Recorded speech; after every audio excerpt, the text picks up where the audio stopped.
Hello दोस्तों, आप सबका स्वागत है मेरे YouTube चैनल द जीके गुरुजी में। आज 9 सितंबर 2020 है और 9 सितंबर 2020 से जुड़ी हुई करंट अफेयर्स की सभी क्वेश्चंस को हम इस वीडियो में डिस्कस करेंगे। तो चलिए हम आज की वीडियो को शुरू करते हैं और आज का हमारा पहला क्वेश्चन है, हाल ही में भारत हाइपरसोनिक टेक्नोलॉजी हासिल करने वाला कौन सा देश बना है। तो आपके सामने टिक मार्क किया हुआ है कि भारत हाइपरसोनिक टेक्नोलॉजी हासिल करने वाला दुनिया का चौथा देश बना है। भारत से पहले रूस, अमेरिका और चीन जैसे देशों ने इस टेक्नोलॉजी को हासिल किया। तो चलिए अब हम इस टेक्नोलॉजी के बारे में कुछ और जानते हैं। ये एक हाइपरसोनिक मिसाइल है जिसकी स्पीड 1 सेकंड में 2 किलोमीटर तक वार करने की है और इसका परीक्षण उड़ीसा की APJ Abdul Kalam fighting range में किया गया था। चलिए हमारा आज का सेकंड क्वेश्चन है, हाल ही में स्वामी केशवानंद भारती का निधन हो गया, वह किस मठ के प्रमुख थे। तो इसका आंसर होगा ऑप्शन नंबर डी, वह इडनीर मठ के प्रमुख थे। तो चलिए इनके बारे में कुछ और जानते हैं। स्वामी केशवानंद भारती को उपाधि क्या दी गई है। तो इन्हें उपाधि दी जाती है केरल के शंकराचार्य की। जी हाँ, इनकी उपाधि है केरल के शंकराचार्य।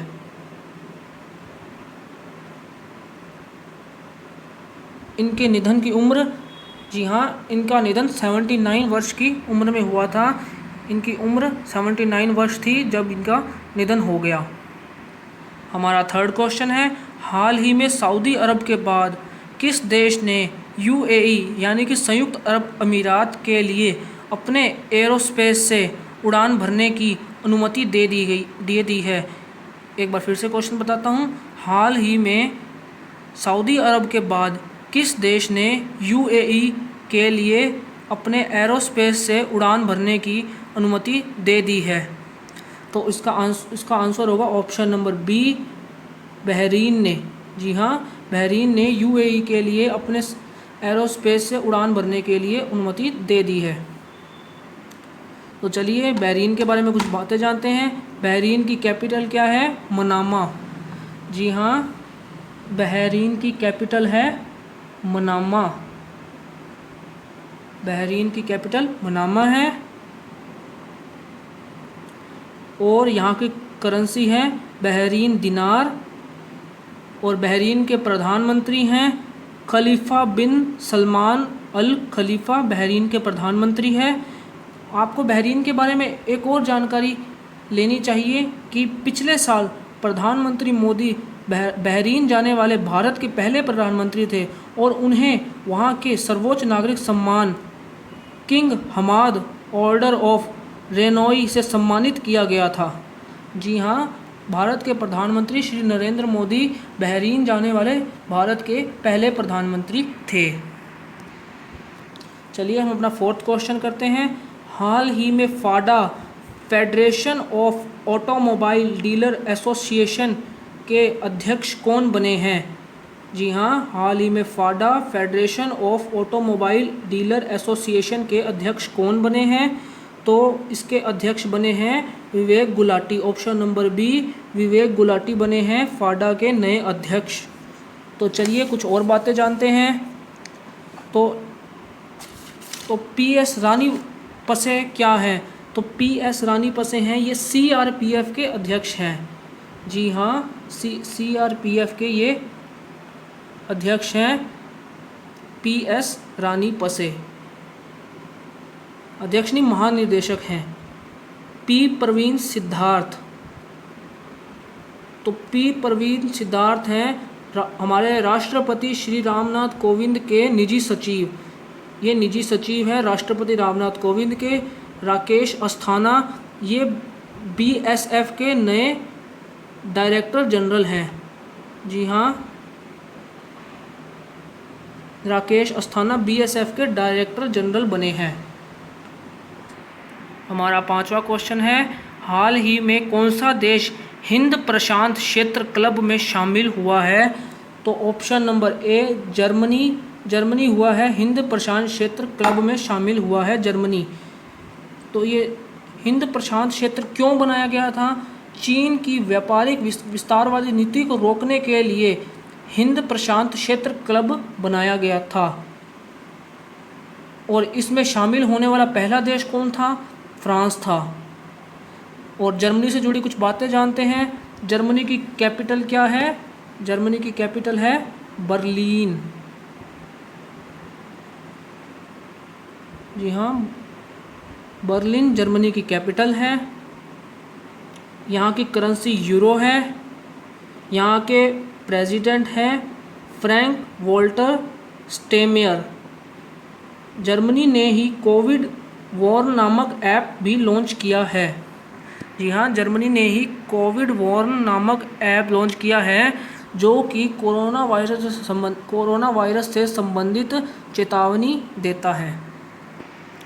हमारा 6th क्वेश्चन है, हाल ही में द कॉमनवेल्थ ऑफ क्रिकेट नामक पुस्तक किसने लिखी है? जी हाँ, हाल ही में द कॉमनवेल्थ ऑफ क्रिकेट नामक पुस्तक किसने लिखी है? तो ये पुस्तक लिखी है Ramachandra Guha. Option number B Ramachandra Guha ने इस पुस्तक को लिखा है और इसे नवंबर माह तक रिलीज़ किया जाएगा।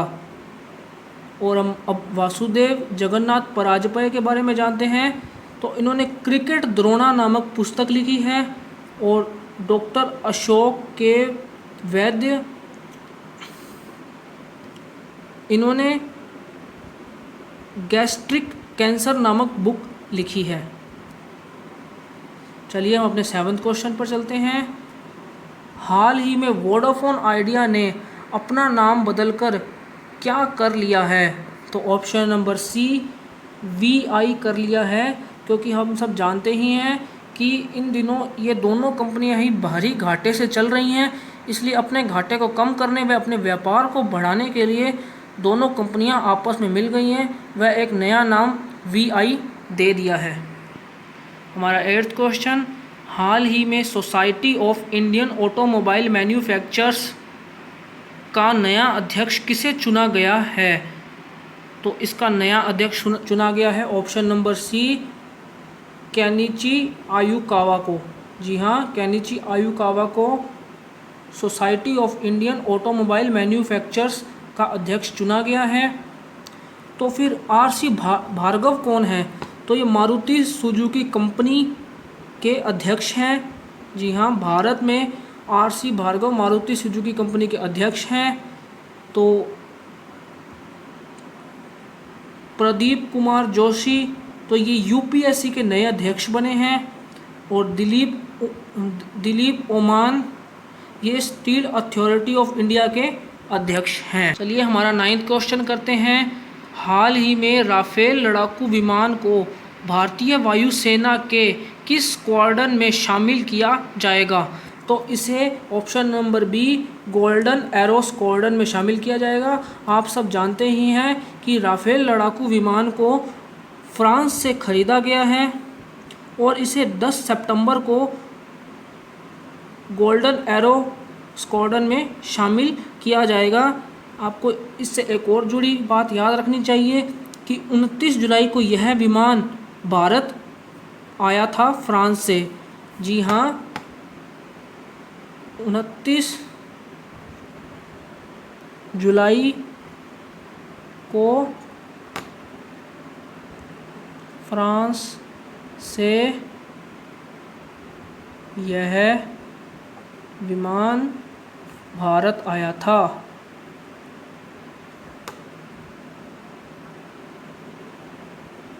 जी हाँ, 29 जुलाई के दिन यह विमान भारत आया था और यह 5th जनरेशन का नया लड़ाकू विमान है।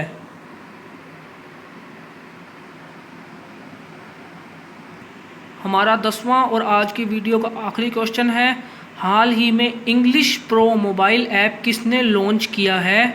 तो इसे लॉन्च किया है हमारे देश के शिक्षा मंत्री रमेश पोखरियाल निशंक जी के द्वारा इंग्लिश प्रो ऐप को लॉन्च किया गया।